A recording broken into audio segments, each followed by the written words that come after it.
আমি নতুন করে এটা তৈরি করব এবং আপনাদের আমি বলতে পারি বাদবাকি আপনাদের যা ডিমান্ড আছে আপনারা আমাকে বলেছেন যদি সত্যি কেউ দোষী হয় দোষীরা শাস্তি পাবে।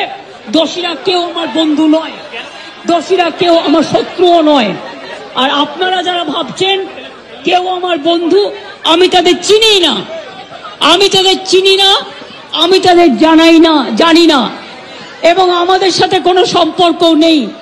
তারা এসছেন প্রসেসের মাধ্যমে, এই প্রসেস ফাইনাল হয়ে আমার কাছে আসে এবং তাই মাত্র 1 মাসের মধ্যে যারা এসছে তাদের কথা যদি তারা কোনো ব্যাপারে এই খুনের সাথে, মার্ডারের সাথে, দুর্নীতির সাথে যুক্ত থাকে আমি নিশ্চয়ই সাধ্যমতো চেষ্টা করব কথা বলে অ্যাকশন নেবার।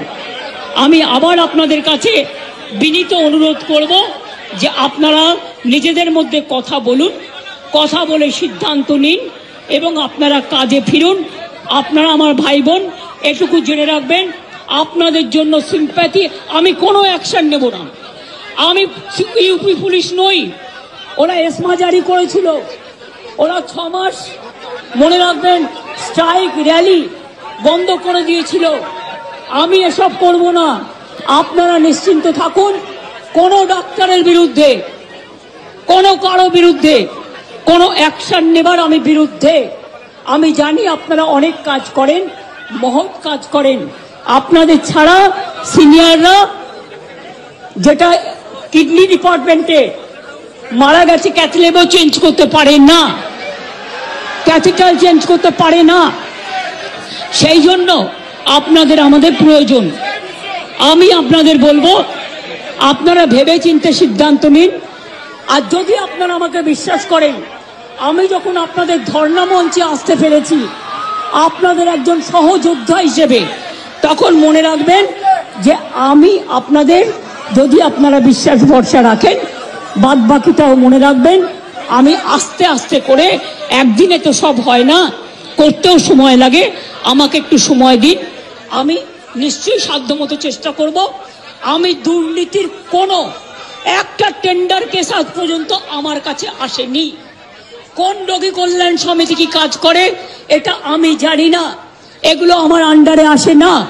তাও বলি, যদি আপনাদের কোনো কমপ্লেন থাকে, কমপ্লেনের ভিত্তিতে নিশ্চয়ই আমরা তদন্ত করব। এমনিতে বিনা কারণে কাউকে সাজা দেওয়া যায় না। তদন্তে যদি প্রমাণিত হয় আমি নিশ্চয়ই সাজা দেব।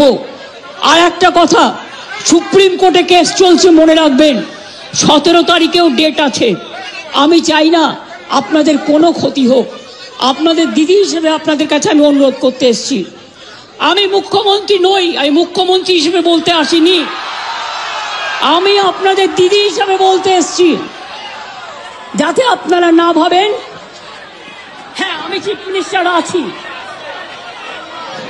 আমি একটা পার্টিও বিলংস করি, কিন্তু আপনাদের কাছে এসেছি যদি বলেন as a chief minister, as a elder sister এবং আপনাদের আন্দোলনের সমব্যথী এবং সমসাথী, তাহলে আপনাদের অনুরোধ করব আমার কথা শুনুন। আগেও আপনাদের সমস্যা আমি সমাধান করেছি এবং আবার আমি করবার চেষ্টা করব। আমাকে একটু সময় দিন। ভালো থাকুন, সুস্থ থাকুন। আর একটা কথা বলবো, যে যা খাবার দিচ্ছে সব খাবারটা খাবেন না। হ্যাঁ, নিশ্চয়ই জাস্টিস হবে। সিবিআই এর কাছে যান, বলুন তিলোত্তমা কেসে জাস্টিস হোক। আমি আপনাদের কাছে আবেদন ছাড়া আর তো কিছু করতে পারি না, আমি আপনাদের জোর করতে পারি না।